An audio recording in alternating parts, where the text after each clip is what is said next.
You don't have any Stephen King? You've got the shinin. You mean shiny. Shh! You wanna get sued?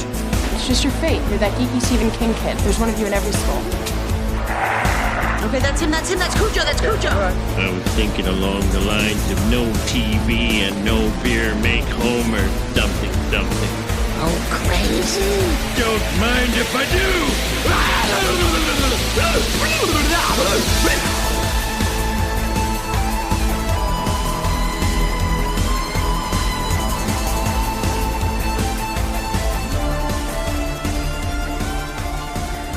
Hello and welcome to Tower Junkies, presented by ObsessiveViewer.com. Tower Junkies is a podcast celebrating the work of Stephen King, hosted by two lifelong constant readers. We do non-spoiler and spoiler reviews of King's published work and take a critical look at his film and television adaptations as well. We also discuss the latest King news and check in with each other on our ongoing King obsessions. It's the podcast where all things serve the King. You can find more of our work at TowerJunkiesPod.com. You can also like the Facebook page at Facebook.com/TowerJunkiesPod and follow us on Twitter and every other level of social media at TowerJunkiesPod. And if you'd like to support what we do here, you can become a patron at Patreon.com/ObsessiveViewer for a ridiculous amount of bonus content spread across all of ObsessiveViewer.com's various podcasts. Up there, you can get my... on Patreon at the $2 level, you can get my book read-along reviews of Billy Summers, The Green Mile, tons of short story collections, Night Shift, Skeleton Crew, all of them up until Skeleton Crew. I don't know. Also, I'm currently doing Fairy Tale. So all of that's at patreon.com/obsessiveviewer. I am one of your hosts, Matt Hurt, and joining me as usual is Tiny. How's it going, Tiny? Hey, buddy. I am doing great. How are you, buddy? Nice. I'm doing quite well. I'm very excited because we have not had a proper episode of Tower Junkies since October. We dropped the ball. It's a busy time of year for everyone, so looking forward to chatting with you. Totally, yeah. Yeah, and as such, today on the podcast, we're going to be reviewing the 2013 edition of Carrie, directed by Kimberly Pierce. This is the final entry in our Carrie group of episodes. I don't know what's the word I'm looking for. Our not retrospective, but our series on the work of King and Carrie. I don't know. Anyway, yeah, we're going to be talking about the 2013 Carrie remake. Yeah, but before we do that, we do have news and check-ins to go through. First, let's just check in with each other, see what we've been doing lately in regards to King. Tiny, what have you been up to in the world of Stephen King? Not a ton, other than I did read and finish his latest fairy tale. Nice. I enjoyed that. We will be talking about it sooner rather than later. Yep. So there's that. I recently went through some of my bookshelf, and I need to read a couple things. But earlier this year, I think I bought the basically the Creep Show comic book. Oh yeah. That came out like with I don't know if it came out with the movie, but it's like a comic book version of the movie. Yeah. And I need to read that. I have it sitting by my bed. I need to crack that open and nice. Read that. So that's what I'll be doing next. Yeah. Yeah. I have that too. I really need to read that. Yeah. And I think I want to say that there is a behind the scenes book that's coming out of the new Creep Show, or there might also be comics. I'm not sure, but yeah, I mean, that's definitely something. Yeah. It's another in a long list of Stephen King related stuff. As you mentioned, we are planning on covering Fairy Tale, hopefully soon. Hopefully next month we'll have an episode reviewing Fairy Tale, but to whet the listeners' appetites, what did you think? Did you like it? I definitely did. Yeah. Nice. It's, I'm not sure where I would rank it yet or anything, but Mhm. yeah, it was good. I had a really good time with it. Nice. I'm still plugging away at it, doing reviews in 100-page increments on Patreon. I'm hoping to get the rest of it done before the new year, so we'll be ready for the review. But yeah, check that out, patreon.com/obsessiveviewer. Is that all you had for check-ins? Yes, sir. Okay, nice. I have been working on Fairy Tale. I thought there was another check-in I was going to do. Yeah, because it's been a while. So, I wish I had it nearby, but Jess bought a cookbook, the Castle Rock Kitchen cookbook, which is just filled with love for King, and I can't remember if I talked about it in the last episode or not, but I gotta talk about it. It's available on Amazon. I'll put a link in the show notes as well. I did talk about it, I think, but yeah, it's just give that a plug again. The Castle Rock Kitchen, wicked good recipes from the world of Stephen King. The other thing I want to check in about is no, I don't think I have anything else really. I guess this is not technically a check-in, but next week, last night I recorded an episode with Kim C from the Year of Underrated Stephen King, where we reviewed The Boogeyman and Sometimes They Come Back, 2 short stories from Night Shift, and that episode is going to be posted on the feed next week, next Wednesday, on December 20-something. Next Wednesday, the 29th, I believe. No, next Thursday, the 29th. Sorry. That's when it's going to post. But it is available on Patreon right now. So if you want to support us and throw some money at us for the holiday season, you can sign up at patreon.com/obsessiveviewer for early access to that episode. Plus, there's a ton of content. But yeah. So anyway, I had a blast talking to Kim C again. And those 2 short stories are incredible. Have you read either of them? No, I have not. They're very, very good. And it's so funny because in talking about those two stories, like I had kind of randomly picked them, and I hadn't really considered how similar they are to each other. And like in true Kim C fashion, like she was pointing out things that it did not even register with me. So like, I'm like, that. Yeah. So I like, my mind was blown, several times. I'm like, I didn't even pick up on that. That's amazing. So yeah, so it was a really, really good time chatting with Kim C about those stories. And I think that I have not convinced her, but I'm hoping that she's going to go more into Night Shift, because that collection is just so wild and awesome. So I'm very excited at the prospect of her doing a full like episode on Night Shift. Sweet. Yeah. So do you want to go to news? Yes, sir. So I have already talked about this, that people are going to hear it next week on the show, but like a week or 2 ago, something happened, Tiny. It did. And we haven't had an episode yet since this news broke. And it brought me nearly to tears. So for background, Mike Flanagan, I'm going to say the words. I'm going to say the magic words that I've been saying over and over again. But Mike Flanagan has the rights to the Dark Tower. Is that not a magic sentence? It is magical. Yes. Just amazing. And we both have just long been fans of Mike Flanagan. And the like I said months ago when he was talking about when he talked about the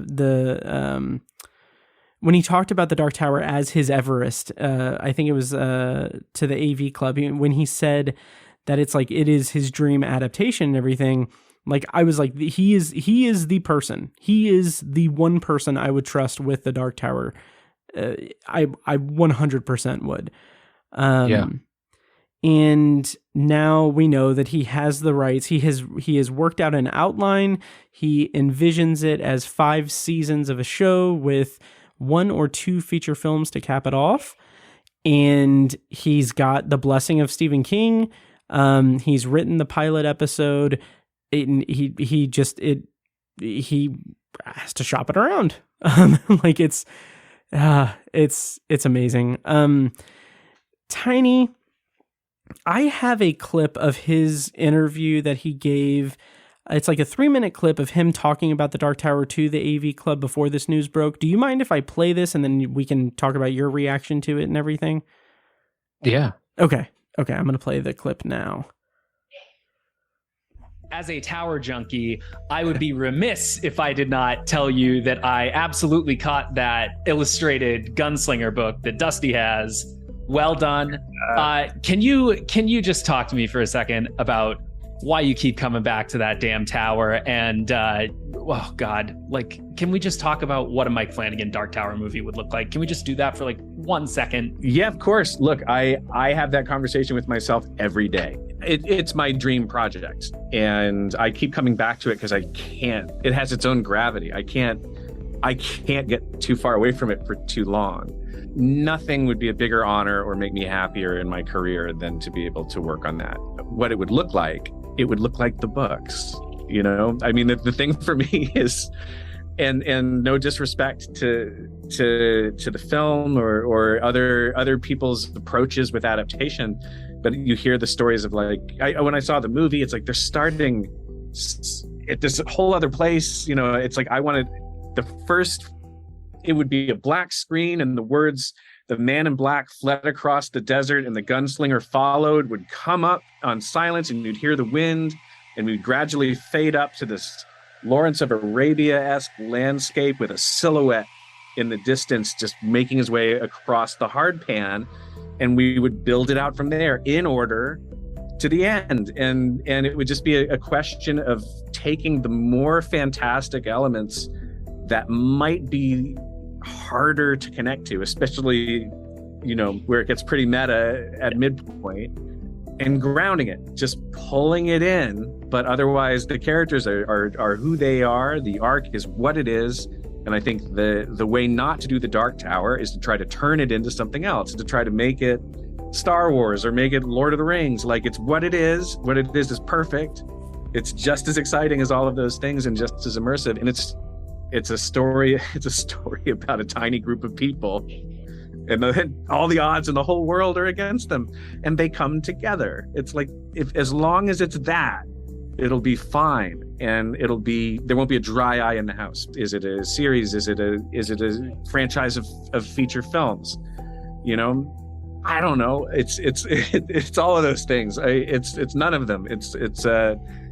It would be my Everest to do that, but nothing would make me happier. And God, I hope there's a chance. I really do. So. We're all pulling for you, and I think if we can take 3 Spider-Men in one movie, we can take we can take Father Callahan from the 70 Salem's Lot, walking in. Absolutely. I think we can do that. We're there. We're there. Horror fans are there.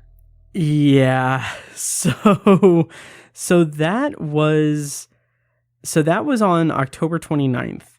And then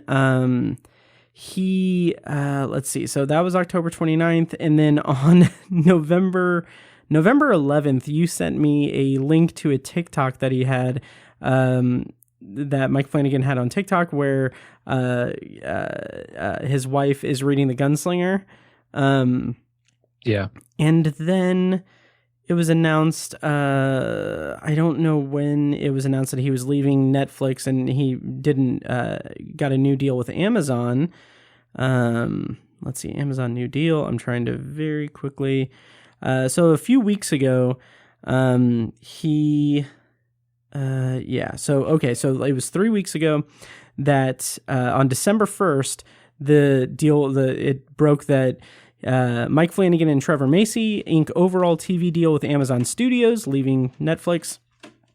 And so when that happened, I was like, Amazon has the rights to the Dark Tower. Like, they have the rights. Like, okay, this is interesting. So that was December 1st. And then on December 8th, the Dark Tower TV series in the works from The Haunting creator, Mike Flanagan. So, Tiny, that timeline, how do you feel? I'll yield the floor to you after giving that very rough timeline. Christmas came early in 2022. Yes. Basically, yeah. I mean, I shared it on Facebook, and I said, like, this is the best news ever. I mean, full stop. Like, this is the dream. It's like Denis Villeneuve getting Dune. You know, that's what it feels even better than that. Yeah, I don't even know how to articulate it more, but I'm not super familiar with Amazon, and there are a couple Amazon shows I watch, and they're great. And you know, I think it's a good studio to work for and work with from what I've seen. I would have preferred it to stay at Netflix. You know, I'd prefer Mike Flanagan to stay at Netflix and develop the Dark Tower there. But I think he's going to have just the same amount of carte blanche at Amazon that he did there. I don't think he's going to have any problems. Yeah, I agree, and it's worth it to note that it hasn't been sold to Amazon yet. Just that he has the rights to the Dark Tower, so it could end up at Netflix. It could end up at Apple TV. It could end up on Disney Plus.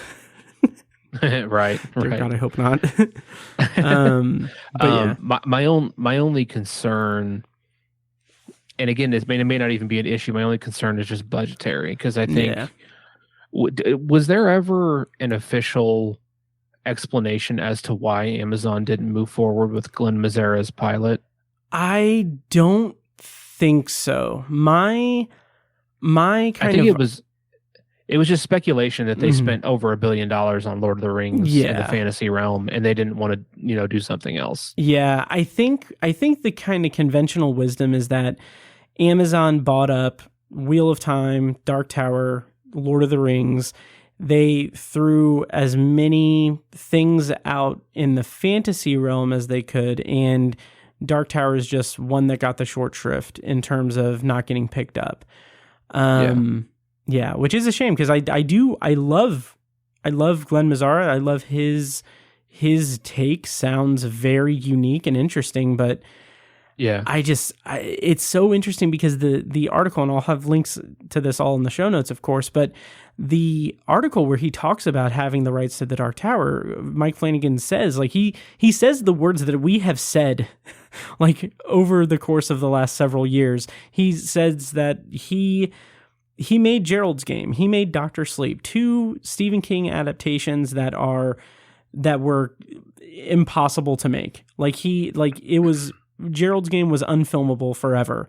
Dr. Sleep, why would he bring himself into the crosshairs of Kubrick fandom and Stephen King fandom to do something that incredible with Dr. Sleep?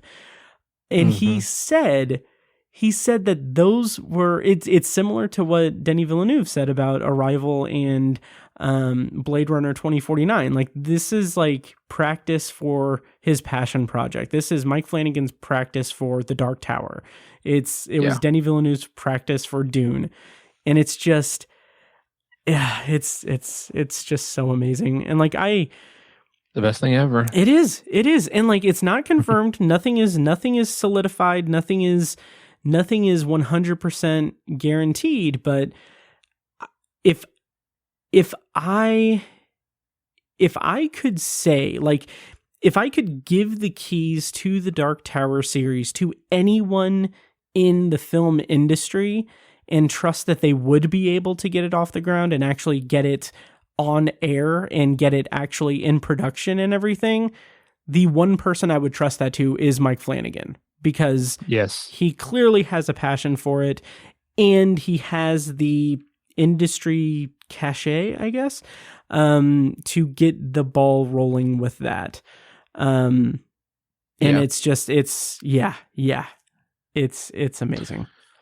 Did I send you the TikTok he made where he shared all of the, I don't remember the term where he's like, he has a literal bound books of like the storyboards of all his stuff. Yes. I think I watched it and we talked about it a little bit. I don't know who shared who, but yeah, it was, I talk about it in next week's episode with Kim C, but he has bound editions of like all the shot lists and pre-production stuff that he and his team do.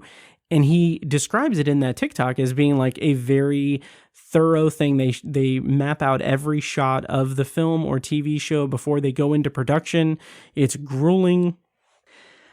And he has these just beautiful like bound editions of them with like, it's incredible. And yeah. So yeah, that it was great. I picture that shelf in his house of the Dark Tower, like that. He showed the Midnight Mass one, and it's like an old Bible, like it's super thick and huge, and like I picture like 7 of those. Oh yeah, and that's the Dark Tower, and it's just it just gets me excited. But yeah, like I was saying, I think my only hesitation with this setup is that he's at Amazon, but he, like you said, he has the opportunity to shop it around. So any constraints that, or any past history that Amazon has is sort of irrelevant. Right.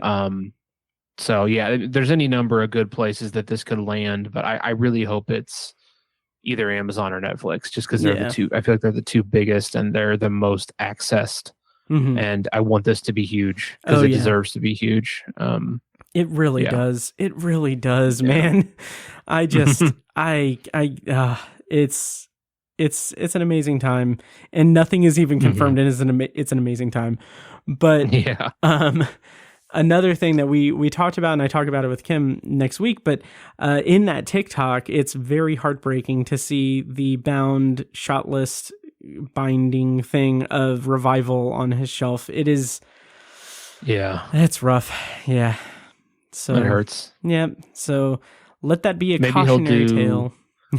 Yeah, maybe he'll do so well with the Dark Tower that they'll be like, "Yeah, what else do you want to do?" And he's just like, "Oh, I already have this like halfway ready to go. How about we do that?" They're right? Like, sure. Oh God, that would be great. Oh yeah. Yeah. Jeez. So we need to actually cover the Dark Tower on the podcast proper. Now that gears are in motion for a future adaptation being in development, maybe we could do that sooner rather than later. But I was telling Kim this, that when the news broke, like I went on to Audible, and I just I was working. I was at the office working, and like I just started playing The Gunslinger, and like I just started listening to the audiobook of The Gunslinger, and I was just like, it's reeling me back in. I can see myself just diving headfirst back into it and everything, and doing like Patreon stuff and official podcast stuff. I don't know, but that's all 2023 plans. I haven't yet sent you the any big document of podcast plans that I will inevitably not follow through on, but it's a yearly tradition for me to do that to you. Right. So yeah. Any other thoughts on the Dark Tower? Just excited. Yeah, it's got me chomping at the bit and wanting to start reading it again. I have never, I think I said it on the podcast, I've never listened to the audiobooks. Oh yeah, that's right. I've only ever read hard copies. So that'd be an interesting, it'd be a new way to experience it, and that has me excited. So absolutely. We'll get some planning done. Yeah. Totes. Because I have everything mapped out. I have like I know how many episodes we do to cover the entire series. I know exactly what we would do for Patreon. I know what I would do. Like I know all this stuff. Like yeah, it's ridiculous. And then I even started. It's a sickness I have. So or a gift. Yeah. Well, sickness. But yeah. But thank you. Yeah, so those are news and check-ins for this episode of Tower Junkies. Do you want to go into our review of Kimberly Pierce's 2013 remake of Carrie? Absolutely. All right, great. So as we normally do, we are going to be doing a non-spoiler review of the film, and then we are going to go into a spoiler section, which is going to be divided up with music, so you know when to stop if you haven't watched the movie. And yeah, if you have watched the movie, or whatever, also timestamps, all this stuff. If you want to jump to the spoiler section, there's timestamps in the show notes of the episode, which also can be found at towerjunkiespod.com/082. And finally, Carrie, this edition of Carrie is available to stream on Amazon Prime Video as of this recording. So if you haven't seen it, you can check it out on Amazon Prime. So I'll go ahead and run down some information about the movie, and then we can get into our non-spoiler review. Does that sound good to you, Tiny? Yep. Okay, cool. So Carrie 2013 was released on October 18th, 2013, obviously. The plot summary, courtesy of IMDb, is a shy girl, outcast by her peers and sheltered by her religious mother, unleashes telekinetic terror on her small town after being pushed too far at her senior prom. The film stars Chloe Grace Moretz as Carrie White, and this up to this point has been her only Stephen King related project in her career. And co-stars Julianne Moore as Margaret White, who of course starred in last year's Lisey's Story on Apple TV+. And she was also in a segment of Tales from the Dark Side, the movie. The segment was Lot 249, which was adapted from Sir Arthur Conan Doyle's story, so not Stephen King's. And the rest of the cast are Judy Greer as Miss Desjardins, only Stephen King project in her filmography as of now, and Gabriella Wilde as Sue Snell, also her only Stephen King project, and rounding out the cast is Portia Doubleday as Chris Hargensen, also her only Stephen King project, and writers for the movie were Lawrence D. Cohen and Roberto Aguirre Sacasa. Lawrence Cohen wrote the 1990 It miniseries, the 93 Tommyknockers miniseries, and one episode of Nightmares and Dreamscapes from the Stories of Stephen King. And Roberto Aguirre, I'm so sorry I'm pronouncing that wrong. Sacasa, this is his only Stephen King project. However, he did write, on film, it's his only Stephen King film project, though he did write the Stand comic book adaptations. And rounding out the crew, director is Kimberly Pierce. This is her only Stephen King project in her filmography.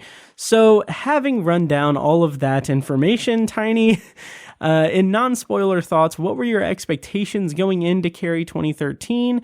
And how did you feel about it in non-spoilers? And you saw it in 2013 as well, didn't you? Yep.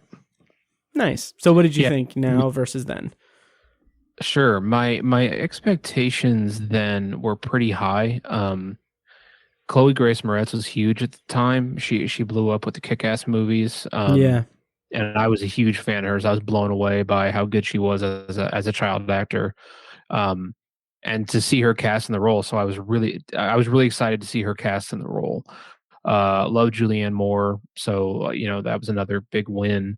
And I wasn't familiar with the property at the time, so I had a lot of high hopes for this. I thought it was going to be huge, and I never had a lot of enthusiasm for the old movie at the time, and I was just like, hopefully this just blows it out of the water, and it's really good. Mm-hmm. And I liked it at the time. when it came out back in 2013, but it certainly didn't meet my expectations. I wasn't blown away. I felt like Chloe Moretz was a little subdued, maybe. She didn't quite go ham, as the kids say, like I thought she would.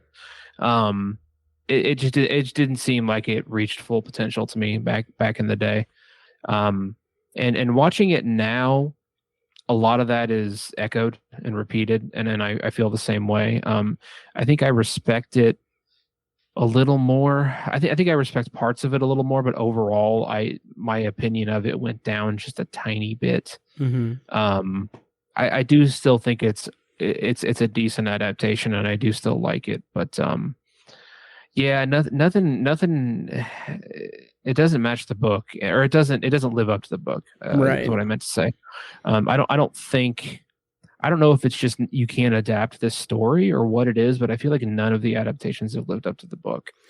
And I don't know if it's just that our imaginations are better than what they can put on film. I really don't know what it is, but none of them have felt as none of the adaptations have felt as immersive and mental and cerebral as the book is. And I just don't know that it's adaptable. I don't know that it's adaptable to its full potential. Let me put it that way. I just feel like the visuals are never there. But it's a decent movie. It did not need to be made for a third time. That's right, for damn sure. With the 2000 adaptation, and that was just kind of a weird thing. And this seemed like sort of in retrospect, it seems like sort of a money grab, maybe, or I don't know, like just like, oh, let's just remake this because we have the rights to it, So it is what it is. Yeah, I agree with you. And it's funny because like if memory serves, we weren't too hot on the Brian Fuller adaptation. And that was an adaptation that I had watched all of them in 2013. And I remember feeling kind of positive on the Brian Fuller adaptation in the lead up to this, and I vaguely remember thinking that this was solid. Like I remember thinking like, yeah, it's not the book, it's never going to be the book, but they at least do some really cool things to bring it into the modern era and everything.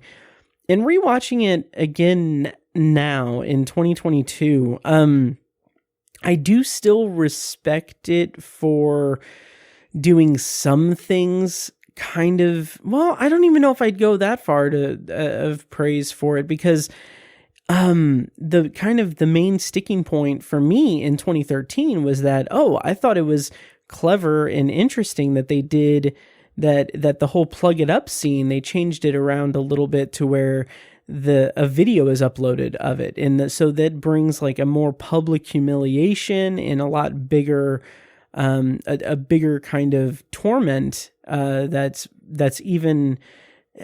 outside of that one specific moment. And I thought at the time, oh, that's really interesting, and I like that they included that. But then watching it now, they include it and it's fine, but it doesn't go anywhere. Like it doesn't.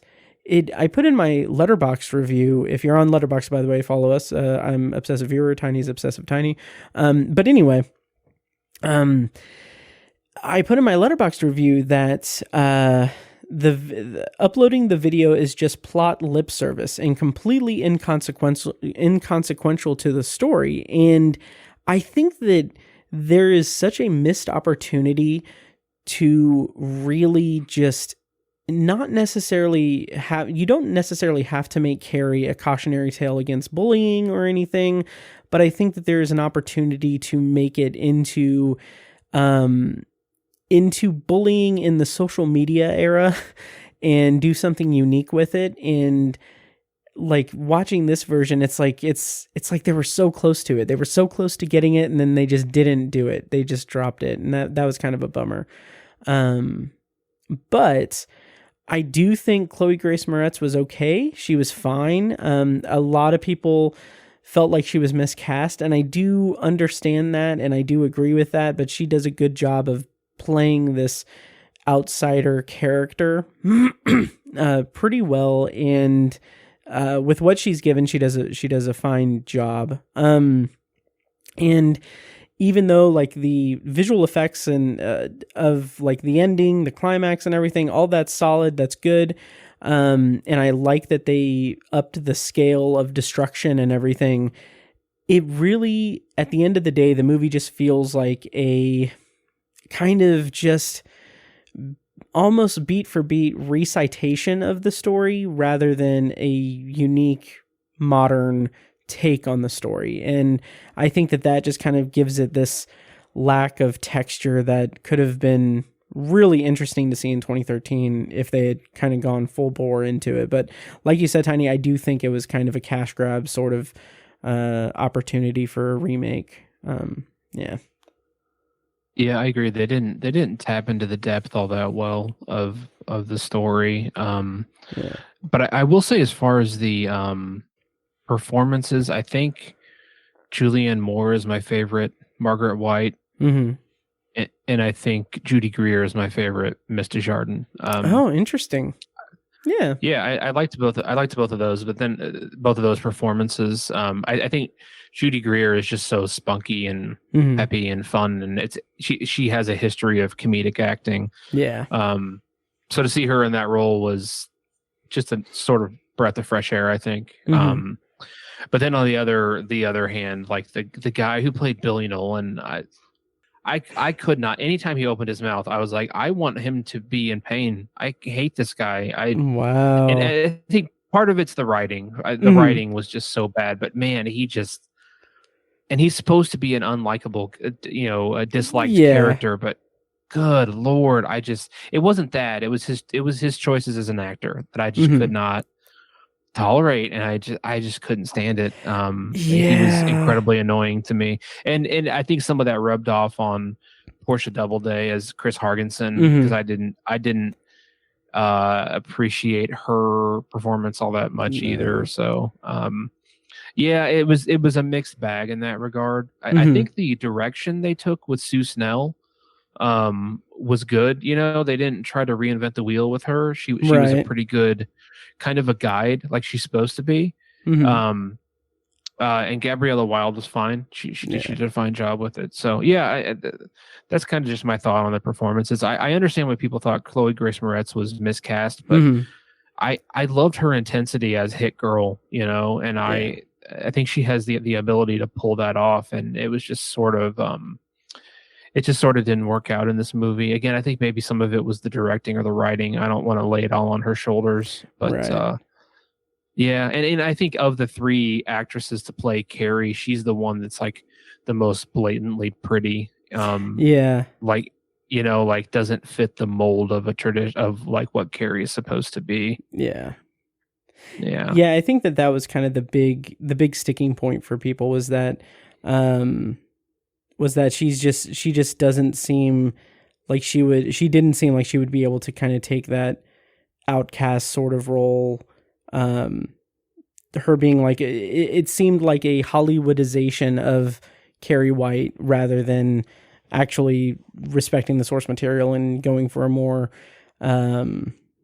true to story actress. Right. But yeah, the actor who plays Billy Nolan, he is Alex Russell. He is actually one of the stars of the CBS series SWAT, which I actually watched a little bit of, produced by Sean Ryan. Okay. I just could not get behind his choices for that character. I don't really remember. I don't think I really had any big qualms with his performance, but I do know that it like him and Portia Doubleday just together just didn't work for me. They just felt like very just not necessarily not intimidating, but they just felt very cookie cutter or archetypical, like just stereotypes. Yeah. And I feel like that relationship in the book has undertones to it that influence how they both act throughout the book. And I don't know that it's been present throughout any of the three adaptations. And this one is the most egregious. But yeah, that seems to be something that I think, because I think the Chris Hargensen character, it's easy to just sort of mark her as the kind of just bully who's full of herself, super popular girl, pretty girl, whatever. But I think there's more depth to her in the book. And it's just unfortunate that that's never been tapped into in any of these adaptations, because it makes it a much more it's a much better experience for the audience, and it's more relatable, and just again provides a lot more depth to the character and the whole story all around, the main conflict. Yeah, I agree. And it's funny, a bit of trivia about Alex Russell. This is from IMDb. While at the pig farm, Billy Nolan kisses the sledgehammer before killing the pig. Alex Russell got sick after this because there were pig droppings on the sledgehammer. I read that too. Yeah, that's a bummer. But yeah, my big sticking point with the movie is still to go back to the kind of commentary about bullying or just teenagers in general. Like this, like the story of Carrie is like a cautionary tale, a horror story, and like the inverse of a coming of age story. It is a dark coming of age story. It's a coming of darkness kind of story. And the introspective quality of Carrie White and of the characters surrounding Carrie White, like you said, with Chris and Billy, like there's a lot of subtext to all of them. And what this movie does is it just makes it kind of just reduces it to mean girls at school and a religious zealot mother who is abusive, and a character who's curious, a young woman who's curious about telekinetic powers that she's discovering. And like on paper, like that all works pretty well, but there's just no heart to it. There's no subtext to it. There's no delving into the characters in a way that I would have found more satisfactory than what we got. I agree. Yeah, it's it just comes around to depth all around. It's just absent. Yeah. To the point that I kind of I didn't know how much I would have to say about this, especially with us covering this story so much. Right. Me too. But yeah. Another piece of trivia is that Kimberly Pierce was proud of her work on the film. She was disappointed that the studio interference compromised her original vision for the film. Her intention was to make a more faithful adaptation of the novel and not try to imitate the 1976 version. However, studio executives forced her to excise 40 minutes of footage and reshoot several scenes in order to make the film a true remake of the 1976 version, which kind of explains quite a bit. Yes, it does. Yes, yeah, it does. Yeah, because it does have that feel of a hatchet job by the studio. It feels overproduced. Yeah, absolutely.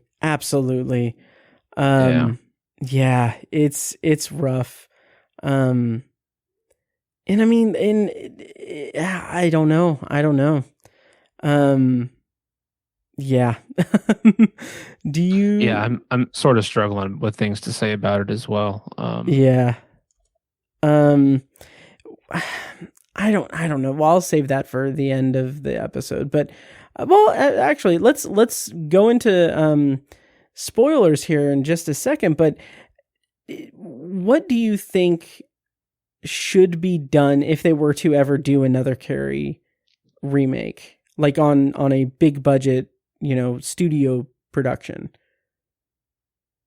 I think it would be important to jump perspectives because I think it's I think the depth is missed because they don't care enough about Margaret White and Sue Snell and Chris Hargensen and Miss Desjardins.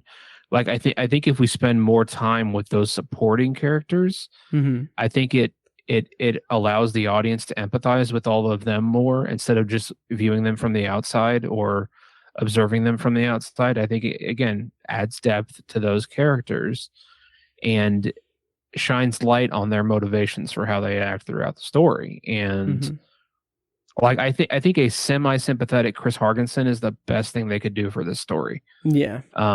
Because in the book there's that part about how she's kind of like I think it's her where she's like having sex with Billy Nolan, and she's like, well, if I don't do it, he's just going to take it from me. Yes.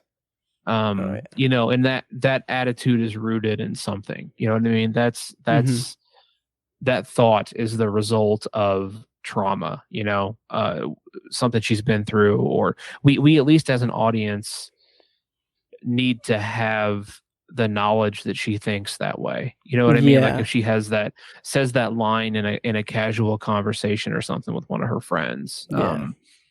I think stuff like that would really, and if we got a little more backstory on Margaret White. Yes. Yes.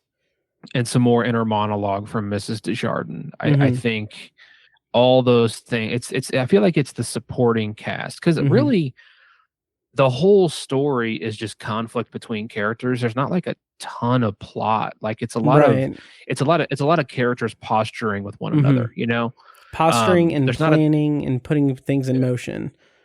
Exactly. Right. And so, you know, and then it culminates in this huge action piece at the end. And I feel like the buildup is just never good enough to that big action piece. I think all three adaptations have done a decent job of trying to make that a big blow up at the end, you know? Yeah. I feel like none of them have reached the full potential, but I mean, actually, you know, the 2000 adaptation where she's walking down the street and literally everything is like crumbling around her. Like that's what like the fence is falling over, the mailboxes are crumbling, the houses are shattering, the windows are shattering, fire hydrants are shooting off into the air. Like that's what I envision. Yeah. With her telekinesis going up to 11, right? The problem with that adaptation is the CGI was so freaking bad. It looks like a college sophomore did it on his laptop, you know. It looks so bad. Yeah. And that's not really anyone's fault. That's just kind of how it was back then. Yeah. Even on basic cable budget, you know, it's such a shame because I appreciated the vision, but it just looked really bad. I agree. And I know that I was kind of a defender of it. I think rightly so. but like I think you're justified. Yeah, but like it is also a shame. I do recognize like the potential is there for something really, really good, but just either through studio interference, like in this case, or budgetary constraints and technology constraints with the 2002 version. I don't know. And I kind of feel like I don't necessarily remember how like I fared or came down on De Palma's movie, but it's a classic. It's iconic. It's incredible. Like there are very good things in there, but there's still I feel like there's still a more honest Carrie adaptation and a more thought-provoking one to be made. And I don't think anyone has really dove into the social dynamics of the characters and the idea of, you know, teenagers suffering in hell, basically. And because like you were saying, like all the stuff that they could have gone into, and I'm still kind of get stuck on the whole Chris Hargensen thing, because like there's a thing with her father lodging a complaint against Miss Desjardins.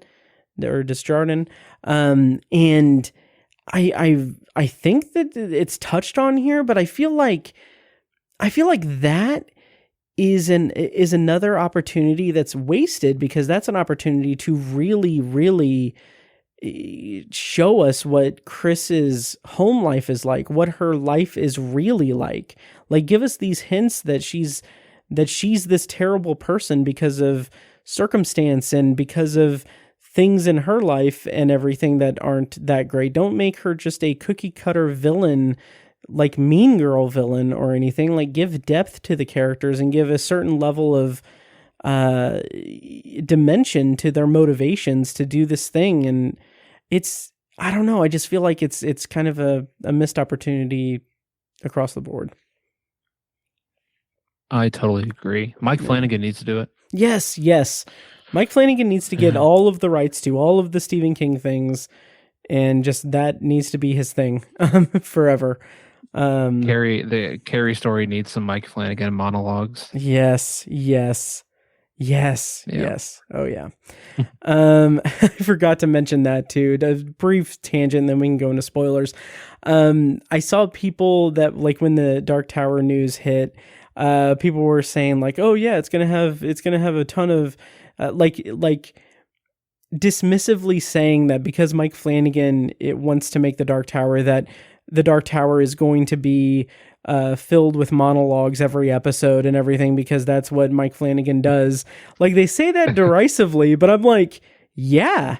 Do you not know what the Dark Tower is? Like, that is perfectly in line with what the Dark Tower is. Like, give me one whole break. book is a monologue. Exactly. Like, there is an entire book where they're sitting around a campfire telling a story. Like, Jesus. Yep, I agree. Yeah, like I ended up tweeting that sentiment, and I'm gonna be an idiot and just read the tweet because I retweet a lot. Yeah, I've seen some snarky reactions to the Dark Tower news where people are saying Flanagan is going to fill each ep with monologues. Like, yes, please. That would be amazing, since a major theme of the entire series is the connective power and importance of storytelling. Like, there's a whole conversation to be had about people that have knee-jerk reactions to news and everything. Right. Yeah. I think it's something that Mike has said. I don't know. A lot of people have said this, that, you don't need to have a take on everything. Like, it's okay to sit out and not comment on something if you don't have an actual thought about it. Right. Yeah. So anyway, I agree. Yeah. Speaking of thoughtless banter, do you want to go into spoilers for Carrie 2013? Sure. Okay, well, we are going to go into spoilers for the 2013 Carrie remake, and to bring us into that, I'm going to play a clip from the trailer, and then when we come back, we're going to be spoiling Carrie 2013. So here we go. Help this little girl see the sin of her days and ways. She's made innocent. The curse of blood. Mama, that's not even in the Bible. It doesn't say that anywhere. Go to your closet and pray. No. No! Mama! You pray, little girl. You pray for forgiveness. Mama! Mama, let me go! Help!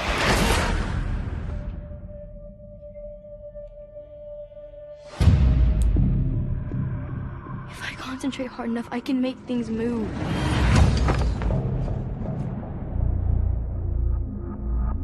There are other people out there like me who can do what I can do.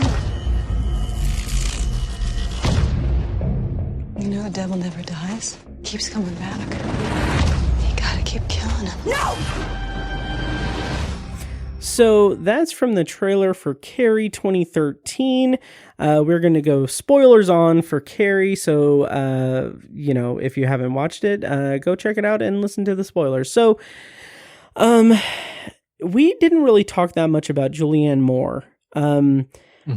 I think she was fine. I know that you are more of a fan of her performance here than I think I am, but the thing that I'm sticking to on that front is it just, when you have like Piper Laurie in the 76 movie, like I feel like Julianne Moore doesn't do enough to really differentiate her performance here from Piper Laurie. And I just kind of feel like it's a good, solid performance. There's some interesting things.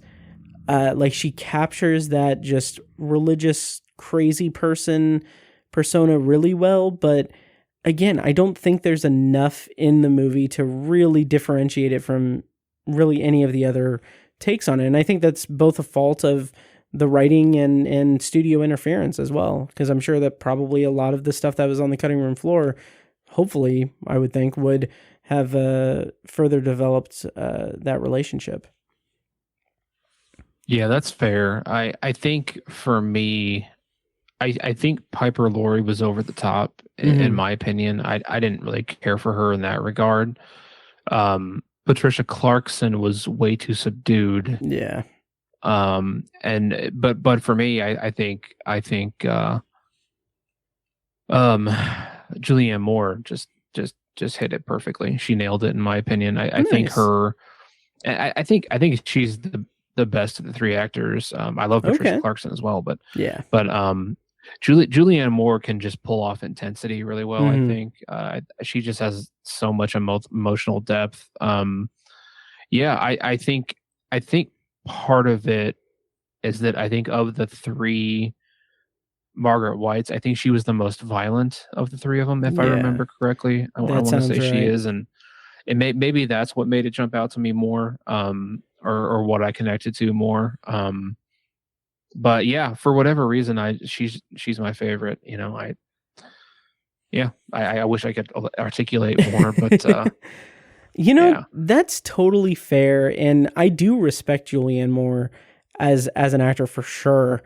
And I do think that there are some solid things in it. Like, I'm not saying that it's a bad performance by any stretch. I just think that it's not quite enough done to differentiate it from the other versions. But there are like a couple of things. I think there's a moment where she's like kind of pricking herself with a clothespin at the laundry mat. That's a nice kind of like subtle thing there. But also the kind of final confrontation with her and Carrie, where she tells the story of her being conceived and how it's how she was laying with her husband, and I don't think she necessarily says that he raped her. Maybe she did, but I do like how that's just punctuated with her just stabbing her. Like at the end of like that moment, she stabs her in the back, and that's when all like everything kind of comes to a head with them. How did you feel about all that? Yeah, again, it's I think the violence is poignant. I really appreciate that they didn't shy away from it in this adaptation. And maybe I need to give a little more credit to this version of Margaret White, but I don't know. I just really liked what they did with her, the direction they took with her. I also really appreciated. It's not exactly what I wanted per se, but her death scene, where she kind of launches the knives at her, is pretty cool. I mean, I think I like in the book, and then in the movie, I think it's in the movie. I can't remember the Sissy Spacek movie, if she does what she does in the book, where she just like stops her heart, or like, I think that does was she do that was in the 2002 TV movie.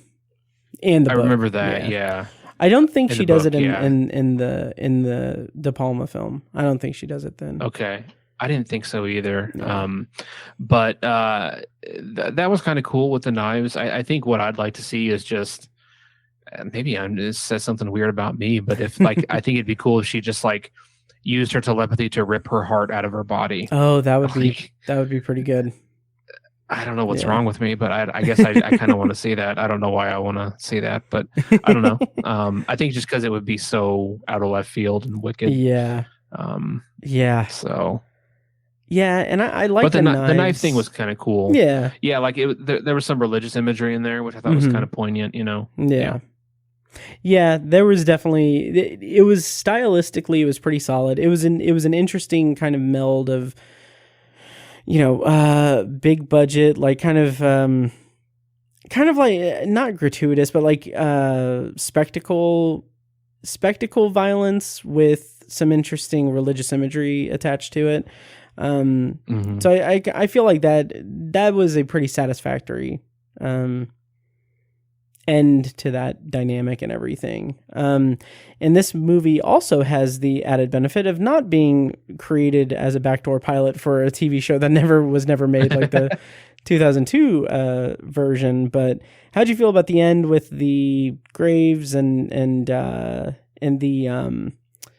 the graffiti and all that, like the Carrie Whiteburns in hell, I think, and yeah.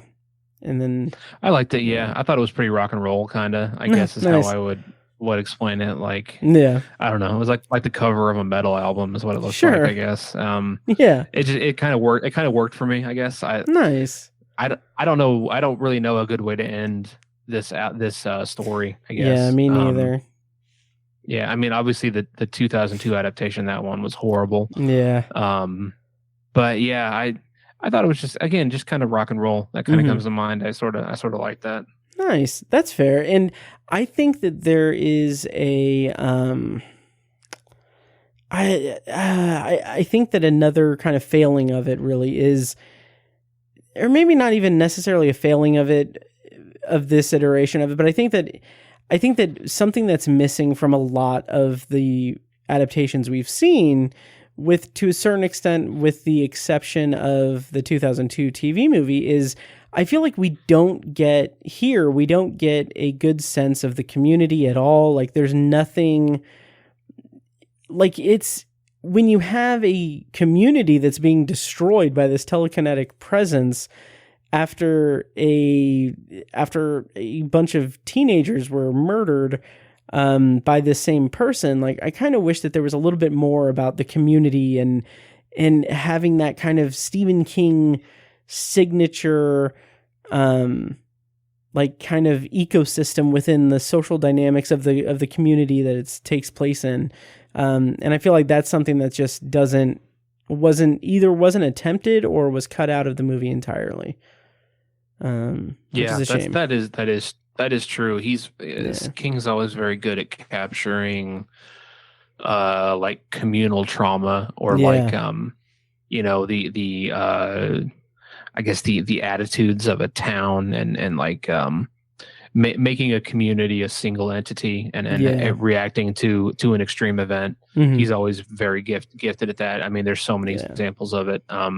And it's present in the book for sure. It's maybe not his best example of it, but it's present in the book, and it works in the book, but it has yet to be captured in any of the adaptations. The TV adaptation tried. Yeah. But they failed. Yeah. That was, I respect them for trying. I do, but and I don't know. This one, I don't know. But it's been 8, 9, almost 10 years at this point. I don't know if they would ever remake it. I'm sure that they will eventually, but I'm curious to see if someone else ever takes the reins on it.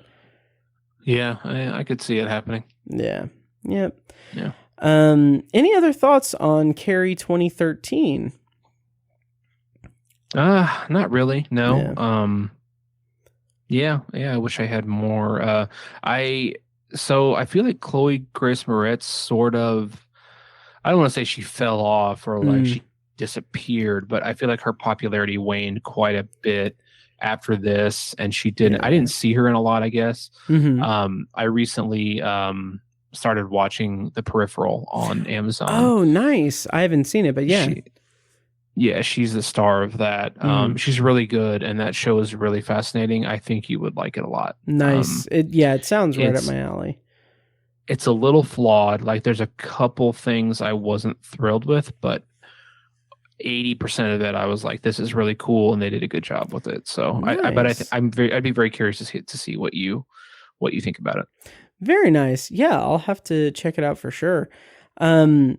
So with this being the conclusion of our Carrie series, first, obviously, I feel like neither one of us are going to have a positive answer to this, but does this iteration of Carrie make your top 19 adaptations list for Stephen King properties by any stretch?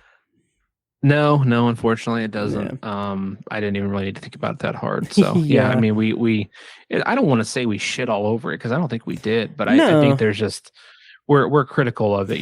They tried some things and they didn't work. Yeah, and I do respect the effort, and I do respect and sympathize with the fact that it was very, like you said, seems very heavily produced and having it be a victim of interference. So anytime you have something that I feel like, especially in like adaptations, when you have someone who is adapting someone else's vision to a different medium and thereby doing that, like that's hard enough as it is, but having someone else interfere with that, whether it be a studio, producer, whatever, inflicting their will onto it, you're going to get a less than stellar product when when the director's vision of a property that is already someone else's vision and already someone else's adaptation twice over at this point, the finished product is going to suffer no matter what. So I feel like the odds were already stacked ridiculously against Kimberly Pierce with this project, and it's a competently made, competently created, like finished product and everything, but it's a story that could just be told better. I agree. Yeah, nice. For me, it's not on my top 19, obviously. I do have the 1976 Carrie on my top 19. Oh, cool. Yeah. I don't think I have it on mine. I don't think I'd put it on there. Yeah. I can't remember. Yeah, you do not. Yeah. Yeah. So, I forgot to tell Check-In that I saw The Shining in the theater again. So anyway, I just forgot about that. Yeah. So do we have anything else? Is that our review of Carrie 2013? I think that's our review. Nice. All right. Well, that'll do it for this episode then. Next week, next Thursday, I'm going to have an episode reviewing 2 stories from Night Shift, The Boogeyman, and Sometimes They Come Back with our friend Kim C. from the Year of Underrated Stephen King. That's going to be released next Thursday, the 29th of December, but it is available to all patrons right now as you're hearing this. So check that out, patreon.com/obsessiveviewer. You get a ton of content on there that, there's a link in the show notes that has basically all of the Stephen King related stuff on Patreon. So check that out. For what we're going to do going forward, I think the next episode that we're going to do in January will be hopefully a review of Fairy Tale. And then I've got ideas for what we're going to cover in 2023. But Tiny and I will discuss it off mic and everything, because I don't want to commit to like, we're going to do a full-on audiobook of the Dark Tower series. But it's our own audiobook. No, we're not going to do that, but we're hopefully going to have a lot of stuff in 2023. Yeah. So, Tiny, any parting thoughts? Like 2022 is done. This is, yeah. Any thoughts on 2022 in the world of Stephen King? I mean, I think it was another good King year. You know, he's still so relevant. Mm-hmm. It's kind of amazing. But it's another good year, and I'm sure we'll see 2023 and 2024. I mean, we'll see what old Mikey Flanagan has in store for us. Yes. Yes. Yeah. Or and the man himself. He's always working on something. I have a feeling he's gonna die in the middle of something. You know what I mean? Jesus. I don't think. Well, I'm just saying I don't think he'll ever stop. No. Yeah. Oh, absolutely. Oh yeah. We're very spoiled by Uncle Stevie. Yep. Yeah. So all right. Well, I'm gonna start playing us out before Tiny condemns anyone else to death. I know. What is wrong with that? I know. But anyway, once again, check out patreon.com/obsessiveviewer. Thank you guys so much for listening and for supporting us through 2022. We're going to be back in 2023 and next week with a new episode. But until then, thank you guys for listening. Long days and pleasant nights. And may you have twice the number. Awesome.